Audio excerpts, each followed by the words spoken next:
సార్వత్రిక ఎన్నికల నేపథ్యంలో సొంతూళ్లలో ఓటు వేసేందుకు నగరవాసులు పల్లెబాట పట్టారు. పెద్ద సంఖ్యలో తమ ఊళ్లకు పయనమయ్యారు. దీంతో రైళ్లు, బస్సులు కిక్కిరిసిపోయాయి. రెగ్యులర్ రైళ్లతో పాటు వేసవి రద్దీ దృష్ట్యా ఏర్పాటు చేసిన ప్రత్యేక రైళ్లలోనూ రిజర్వేషన్లు నిండిపోవడంతో చాలా మంది జనరల్ భోగిలను ఆశ్రయించారు. విజయవాడ, విశాఖ, కాకినాడ తదితర ప్రాంతాలకు బయలుదేరిన రైళ్లలో సాధారణ భోగిలు సామర్థ్యానికి మించిన ప్రయాణికులతో కిటకిటలాడాయి. మరోవైపు హైదరాబాద్ నుంచి ఏపీలోని వివిధ ప్రాంతాలకు బయలుదేరే ఆర్టీసీ, ప్రైవేట్ బస్సుల్లోనూ ప్రయాణికులు పెద్ద ఎత్తున తరలి వెళ్లారు. ఏపీఎస్ఆర్టీసీతో పాటు తెలంగాణ ఆర్టీసీకి చెందిన సుమారు 1500 బస్సులు ప్రతిరోజు హైదరాబాద్ నుంచి వివిధ ప్రాంతాలకు రాకపోకలు సాగిస్తున్నాయి.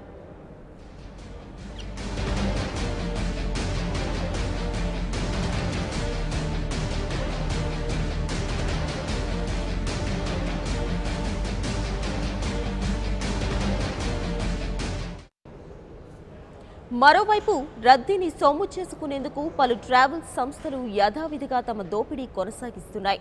టికెట్ల ధరలు మూడింతలు, నాలుగింతలు చేసేశారు. దీంతో ఓటు వేయాలని బయలుదేరిన వారికి ఇబ్బందులు తప్పడం లేదు. హైదరాబాద్ నుంచి విజయవాడ, ఏలూరు, విశాఖపట్నం, అమలాపురం, తిరుపతి, ప్రొద్దుటూరు, కడప, ఉభయ గోదావరి జిల్లాలు తదితర ప్రాంతాలకు రాకపోకలు సాగించే అన్ని ప్రైవేట్ బస్సుల్లో ప్రయాణ ఛార్జీలను అమాంతం పెంచేశారు. హైదరాబాద్ నుంచి విశాఖకు 3200, విజయవాడకు 2500, కాకినాడకు 2000, గుంటూరుకు 2200, నెల్లూరుకు 3000 నుంచి 3500, తిరుపతికి 2200, కడపకు 1900 రూపాయల వరకు వసూలు చేస్తున్నారు.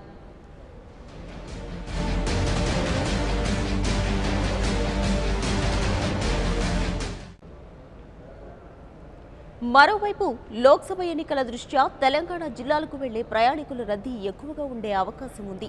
నగరంలో స్థిరపడినప్పటికీ సొంత ఊళ్లోనే ఓటు హక్కు కలిగిన ఉన్న లక్షలాది మంది నగరవాసులు హైదరాబాద్ నుంచి తరలి వెళ్లనున్నారు. వరంగల్, ఖమ్మం, కరీంనగర్, ఆదిలాబాద్, నిజామాబాద్, మహబూబ్ నగర్, మెదక్, సంగారెడ్డి తదితర ప్రాంతాలకు రద్దీకి అనుగుణంగా మహాత్మాగాంధీ, జూబ్లీ బస్ స్టేషన్ల నుంచి Uppal ring road, LB Nagar తదితర ప్రాంతాల నుంచి ప్రత్యేక బస్సులను నడిపేందుకు ఏర్పాట్లు చేసినట్లు ఆర్టీసీ అధికారులు తెలిపారు.